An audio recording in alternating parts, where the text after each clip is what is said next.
an introduction to how I'm using the concept of realms. In the dictionary, we say a field or domain of activity or interest, and I'm using the term realms to classify different sets of circumstances that people have that mostly have to do with class, but not only with class. Okay. Realms emerge as preconditions from which conscious or unconscious attitudes towards life arise. One rarely chooses one's domain. Instead, we inherit it. People say that one can choose one's friends, but not one's family.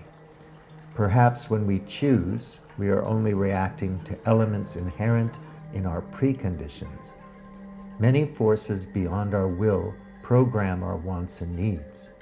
Today, there is a sophisticated suite of technologies engineered to do this.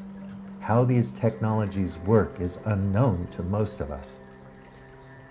What kind of person believes she has helped create the system in which she lives and upon which she relies? When is this belief not just an illusion or a delusion? It seems that one must first be aware of a panoply of options and possibilities before the power to make a choice becomes available. What preconditions are required for one to have that kind of sense of agency and sovereignty? What kind of natural circumstances allow a person to experience freedom within the constraints of reality? I don't expect that knowing what you may know about life in Syria since 2015, you would have chosen to have been born there when you could have been born somewhere with a stable and peaceful future. Of course, we don't decide where we are born. Our birth we attribute to fate or the mysterious machinations of God. How do the necessary preconditions for freedom, agency, sovereignty, health, and sustainability come about? Curiosity, ingenuity, creativity, endurance, and many other qualities are needed for these things to become the lattice work of society. In complex living systems, balance is natural. Symbiosis is the crux of biology. Everything in the ecosystem is interdependent. All elements working in concert find a way to express themselves perfectly within a given context and time. Homo sapiens is the only animal we know of that can disrupt living systems to such a degree that we can change them entirely or destroy them. Our conscious and subconscious thoughts can also modify nature in positive or negative ways. How can we gain control over our thoughts to such a degree that we can find equilibrium, health, and peace, liberating the positive, creative forces within our imaginations? Think of a family huddled in a cellar in 2018 in abject terror, avoiding bullets and bombs during pauses in the violence, when, for a brief moment, while sensing that the horror may end, memories of merely being a proud member of a family and a community come flooding back. Familiar things are so comfortable and complete. As we perform routine habits, a mindless sense of well-being, only broken by occasional shocks and insults, takes over, and time dilates. In times of peace and stability, we can take things for granted.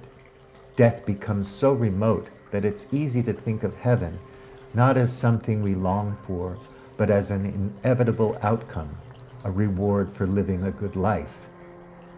During the good times, we can experience unity and bliss in a moment of clarity and peak experience, and although it is transient, it is there, even though one gets the sense that it can't be held or owned.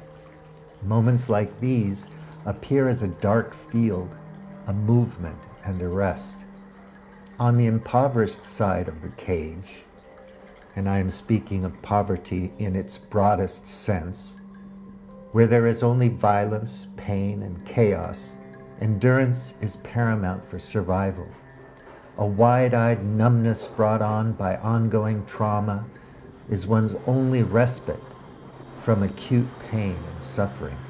Everything gives way to the organism's inertia. Where there is complete powerlessness, only this stubborn inertia can remain. Time and luck will determine whether one can enter the cage from there.